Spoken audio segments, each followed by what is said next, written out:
Don't waste your time listening to crappy headphones. You deserve better than what's in the box. With the Clarity HD headphones, listen your way, Bluetooth, analog, or digital. Find yours at PLUGHITZLive.com/monster. Hey guys, Scott here with PLUGHITZ Live, part of the Tech Podcast Network. We're here at CES 2017 at the EyeLock booth. We've got Tony here and what appears to be a safe and a scanner. So what have we got going on? Hey, thanks for coming by. So EyeLock is an iris-based identity authentication company. So what we do, we use the color part of your eye, it's called the iris, and we are able to use the distinguishing characteristics to separate one person from the other. So we do authentication and verification. Now what we do is we take that technology and we use it in a number of different applications. So we've designed the architecture to do access control. So this is a simulation of what it would be like to have a device outside of a door. So instead of using your ID badge, you would use iris authentication. You look at the device, it recognizes you and it unlocks the door. Okay, so that's one set of applications. Another set of applications, which is most relevant to CES, is that we've miniaturized that technology down to a size and a form and a software package so that it can be incorporated into automobiles, it can be incorporated into ATMs, it can be incorporated into smartphones and PCs and business printing machines and so on. So as we know, IoT has become a very, very, very pervasive top-of-mind conversation. It's kind of like the topic at CES this year. Yeah, this year, last year, the year before, right? So, what's happening is that as all of these devices actually come online and are now being utilized, security has become a top-of-mind issue. So, in fact, it's every time you read about IoT, the conversation is, how do we secure these things? Well, that's exactly right. And so authentication on digital networks is the way in which we can begin to think about locking them down. Now in the world of authentication, biometrics, absolutely critical and important and reliable. However, there is a ranking in terms of reliance and confidence on authentication. So in terms of our body parts, DNA is number one. It has the most amount of information, but doing cheek swabs is not the easiest thing to do. You probably don't want to do that to like unlock a door or something like that. Take too much time. Not so convenient, yeah. But statistically, iris is number two, has the most amount of information. And so what we're seeing now, there's a lot of awareness around biometrics, right? It's been around now on smartphones for several years, so there's an everyday awareness. But now the market is starting to understand, hey, we need, in certain circumstances where there's high value transactions, maybe we need something more than a fingerprint. So iris would be good in some circumstances, fingerprint in another, facial recognition in another application. So we're starting to see this coming together of a multimodal environment. And so this is why companies like EyeLock are really starting to kind of come to the foreground and be embedded into lots of these OEM products. Or a combination thereof, right? Because you could do you might want to do double authentication. You do iris and thumbprint, something like that. That's exactly right. So what you'll start seeing in the near future is fingerprint plus iris plus facial recognition living on the same devices that maybe only fingerprint was on in years past. Sure, the convenience of, say, taking your smartphone, holding it, putting your finger on the thing, and looking at it, which you're already doing, to double identify you. That's right, and so an application for how that would be used, you unlock your phone with your fingerprint. No problem. We know it's you, it's a one-to-few match maybe. Now, but you want to do a bank transfer, you want to buy something online, there's a high value transaction associated. Now maybe we want to really have a higher degree of certainty and security associated. So for that transaction, you would use your iris. Real-time driving insurance, knowing who's actually in the car at a different time of day is something where you not only want to know that a person is in the car, but you want to know who is driving that car, right? These are a few different use cases. I hadn't thought about like that. I mean, that's a shakeup of car insurance in a really cool way. Yeah, and we're seeing that this type of technology and this type of authentication can actually not only bring forward better user experiences for the consumer, but it adds new business and revenue models for the OEMs, for the car makers, for the banks, for business printing companies, things of that nature. It will absolutely change the way that business is conducted, and new revenue streams will come out of that.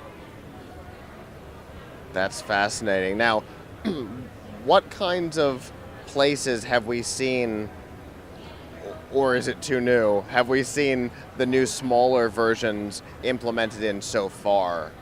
Right now, our technology is being tested with Diebold and Citibank inside of an ATM. So that was announced in the past, but that's something that is ongoing. We've got deployments in stadiums. We've got deployments at banks.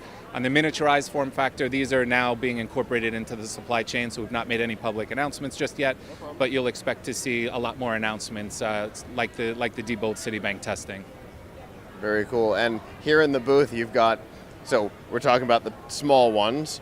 We've got this kind of normal sized one here, and then behind the camera, we have a massive one. Yeah. Can you tell me a little bit about that one? Yeah, that one that you're referring to is something for very, very high throughput. So you would expect to see that device at a warehouse, at a manufacturing facility, at customs or border crossings. The entrance to the central hall here at CES. That would be amazing. Security lines are a little crazy, right? Yeah.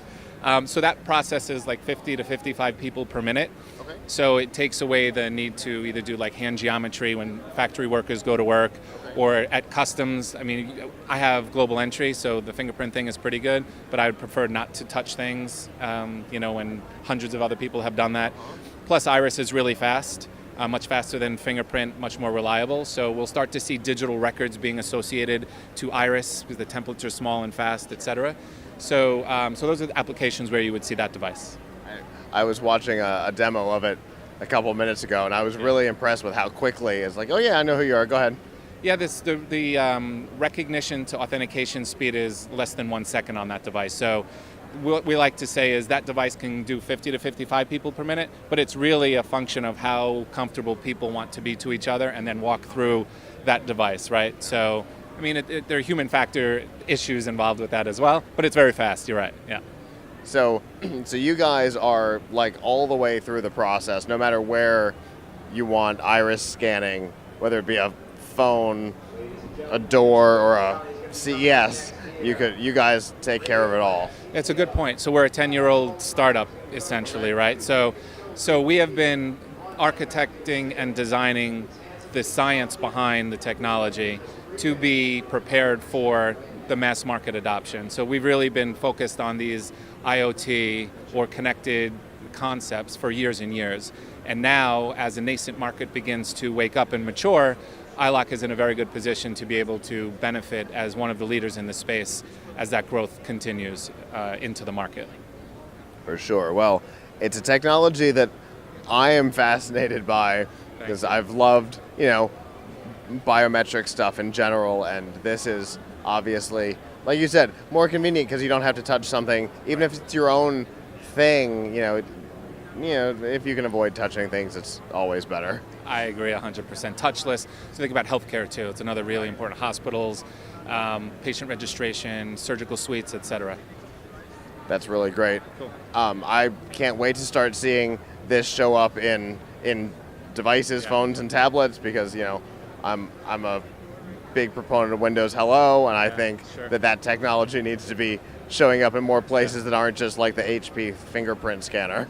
We agree. That time is coming. Years ago, it's a promise for the future, but I think it's suffice to say that it's actually the here and now, and we'll start seeing this stuff actually come into the market. So it's been a long time coming, but like you said, there's a lot of reasons why it makes sense now, and the market is finally ready for it. So we're excited as you are, so we appreciate it. And consumers are ready for it. Absolutely. Look, emerging technology always takes time, right? Consumers have to become aware that they can do something new that they've never done before, and that there's a value and a convenience for doing it.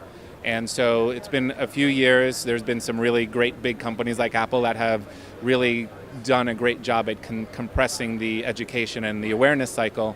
And now that is, not only Apple products, but a lot of other products are using, fingerprint technology and what have you. It's really set the stage for the next wave of biometrics. And iris, because of its reliability and being number 2 to DNA, is really ready to take on and be implemented in addition. Great. Now, if people want to find out more about your company and the things that you offer, how can they do that? Yeah, you can go on to EyeLock.com. It's EYELOCK.com, and we've got a very comprehensive website that talks about the technology and all of the different markets we serve. Wonderful. Well, I appreciate you taking the time to talk to me today. That was great. Thank you for coming by. I appreciate it. For continuing CES 2017 coverage, stay tuned to PLUGHITZlive.com.